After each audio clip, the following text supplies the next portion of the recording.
Bowleg Bill. 1. The Crimping of Bowleg Bill. Some say Frisco, some say Providencetown. Nobody seems to know where Bowleg Bill first went down to the sea. But east or west, there was a long trail, for it began in Laramie County, Wyoming. They called him the Seagoing Cowboy, and though his adventures were keeping at the Liar's Bench warm at every port from Cape Cod on down eastward, Bowleg never forgot his home acres. Through it all, whaling, fishing, and foreign trade, he remained at heart a ranch hand, and he longed to feel out of his saddle.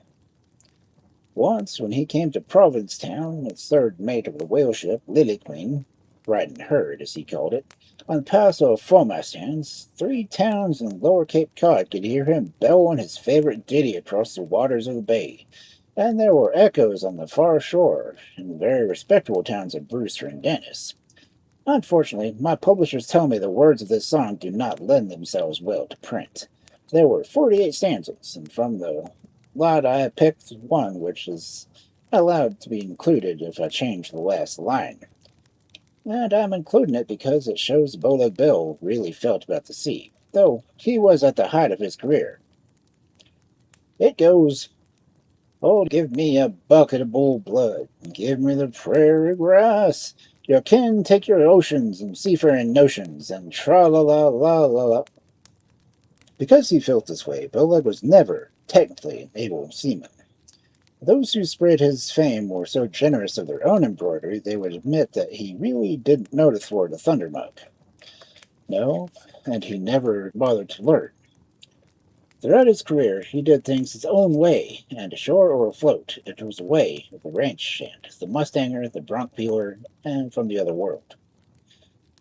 On the Liar's Bench, he was always a big furriner, and his born to trade was touched gingerly by wharf yarners, who described it as launching crank horses at the maiden voyage across the flats of Wyoming, or, in other versions, going harbor pilot to them big schools of western cattle, them hermaphrodite rig bulls that are grown for their meat.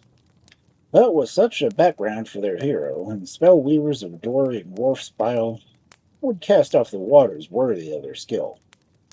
They would be closed as sail to the wind. They could soar above all demand for oath and affidavit, and grandly omit the long assurances that everything is gospel truth.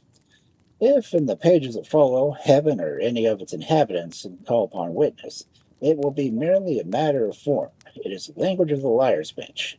It is a confession of the proud and the lofty. All that they have asked of Bowleg Bill, Gloucester, Boston, and Provincetown was that he be true to himself. The Liar's Bench kept him so.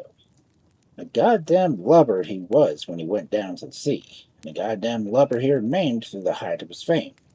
And precisely because of this, the wonders he worked were more engaging to those who heard them, and more gleefully seized on by those who had passed them along.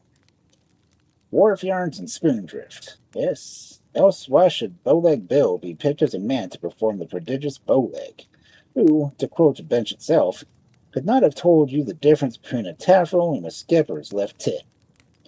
Bowleg, who by his own admission could never learn to sashay around them poles and wires, Bowleg, who was ever unpleasantly surprised because he didn't remember to split to the leeward, why pick the supreme lubber to work wonders at sea? Well, he who knows the New England fishermen today will understand, and so would he be the New England whalemen of yesterday. Give them Paul Bunyan, if you will, on the Liar's Bench of any waterfront. Do not try to impress the boys with what the mighty man Paul was. Do not go into the dull statistics of felling a spruce tree 6 feet through with 10 strokes by an axe, by virtue of the great strength and great skill. No, if you would win these fellows over to Paul, let him fell his tree in 1 stroke, and with his eyes closed, too, by virtue of a rotten spot in the trunk. Better still, let him lean on his axe while a bolt of lightning comes down in the proper moment and does the business for him. It's not that they're lazy. God knows, a fisherman's work is hard as any other on earth, and shade and more hazardous.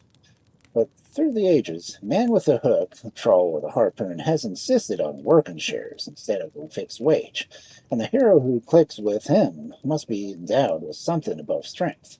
something beyond skill. Thus, the entire story of Bowleg Bill becomes a saga of inadvertence. His career at sea begins by accident, a mistake of a crimp operating waterfront purpley, where dive frequently by drifters from deep water and floaters of inland. The whale ships of that day had difficulty finding men who were willing to undergo the hardships of a voyage lasting from 3 to 5 years. The crimps were paid to bring hands on board. The crimp would accost his prey in the pulpitude and buy him a few drinks, and then slip him a dose of knockout drops. When the victim came to, he was lying on the deck of some outbound blubber boiler, and his bucko mate standing over him, laying a pen in hand. The liar's bench has never bothered, so far as I've been able to discover, with the question of Bowleg's presence in a pulpitude. It was a long way from Wyoming, no matter which coast. Bowleg had wandered in, for no matter which of two major attractions the pulpery offered. Then he fell in with a crimp, who was naturally impressed with his height, 8 foot 4 inches without them long-heeled boots, drugged and hoisted aboard the whale ship Sawdust Sal. The mate of the Sawdust Sal looked him over with great curiosity, and paused to stare at his legs and marvel at the way he paid off the opposite tracks from the waist down. It felt of the Angora chaps he was wearing, and the bafflement finally remarked, "I've seen many a tough hide in my day, but I'll be damned if I ever saw a man who chafed so severe as to need rope yards on his drawers." They kicked Bowleg's inert form over, slipped the gun out of the inside-out leather pocket stuck on his belt, and left him there on the deck. When Bowleg came to, it was morning, and Sawdust Sal was well out to sea on a cruise of 3 years or longer. He sat up and blinked. He looked out to starboard and saw deep water, then looked out to larboard and saw more deep water. He rose to his full height, saw deep water all around him, and exclaimed, "Darned if I ain't flooded the range in my sleep." When the mate saw Bowleg on his feet, he came after him with a marlin spike. Bowleg nodded and said sleepily, "Morning. You ain't have seen nothing of a chestnut gelding tethered to somewhere abouts, have you, stranger?" "Get aloft there, you swill-sotted son of a sarpent," said the officer. "I'll take to the skies before I start a little gelding of my own aboard that ship." That answer did mean a great deal to Bowleg, but the tone of it told him that this was no exchange of good old country pleasantries. "Fly your own balloons," he said. "I ain't got time for play, and my hoss never did like the wet too well." The mate brought up his marlin spike, and Bowleg reached for his gun, which wasn't there. So he took a hold of the spike and twisted it out of the fellow's hand. "When a man asks over his own hoss," Bowleg lectured, "he's asking a civil question. Don't you know this thing is dangerous with a sharp point to it?" And he tossed the marlin spike overboard. The mate swung at Bowleg with his fists, and several of the ship's officers ran to join in the fight. All accounts agree that it was a grand melee there on the deck of the Sawdust Sal, with Bowleg's long arms bowling men down as quickly as they got to their feet, with a lecture throughout from the giant bronco buster, who kept asking them did they know it wasn't civil to come at a man with them tent pegs and things, when he was merely asking after his hoss. Finally, Captain Slateface appeared on deck with a pistol in his hand. Slateface, according to the liar's bench, was one of the most terrible and bloodthirstiest bully captains ever to go whaling. "You the foreman here?" Bowleg asked. Slateface ignored him and turned to his mate. "Clap this mutinous son of a bitch in the run." But nobody stepped forward to carry out the order, and when the skipper looked back at Bowleg, he found a long six-shooter pointed his way. For the mate who had taken the gun from Bowleg's belt had never thought to look in his long-heeled shoes. And with this gun, the liar's bench hires, he could have shot 14-foot blue shark from dead astern and blowed his brains out. "Better put away that little parlor piece, boss," Bowleg said to the skipper. "Why, you might put someone's eye out with that." And when the captain wavered and could not make up his mind whether to give up or let fly, Bowleg warned the other men. "All right, boys, if this place is a bar or something to give cover, better lay low behind it." Then bang! The six-shooter roared out at once. When the smoke cleared, there stood the skipper, with his mustache stripped clean off at the second coil port side. And bang! The six-shooter roared out twice. When the smoke cleared, there stood the skipper, with his mustache clipped clean off in the second coil, starboard side. Well, the upshot of it was that Bowleg, after nearly bringing the skipper out of his whiskers, scaring him out of his wits, disarmed him and forced the crew to hop up there and wheel and turn this thing around for home, pronto. And while the skipper sat in the afterhatch and growled through his short hairs about mutiny and fur-legged lunatics, the whaleship Sawdust Sal was worked back into port.